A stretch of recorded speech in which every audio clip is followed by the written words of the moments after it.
Yau ma da la'ana nan. Ana na wallahi ana ta cige ka kwana biyu ina son ta muhimmiyar magana. Kwa Allah muhimmin magana? Wallahi. Dalila yau nan da ka zo nan wajen yan haki ai baki ba da bace. Inda da ake shan shishan nan ne ta zuwa ban ganka ba. Kai nan lalata na barta ai. An bar shishi. Na barta ne. Dan shigo daga ciki. Can dan wuce daga ciki.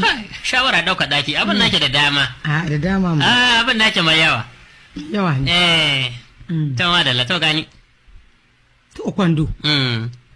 Kwando ni huwa wajen wata biyu ban ga hannuna ba. Ya? Hannuna. Hannu? Yo, ya ɓace miki? Hannuna ba. Ba da yake lahiya. Yo, hannu ke mamma ya saba. Ni ba ina ganin shi ba gashi nan. Ba wancan hannun ba. Hannu dai wancan hannu. Wata biyu nake gaya maka ko? Ban gane wata biyu ba. Ba ga hannu ba.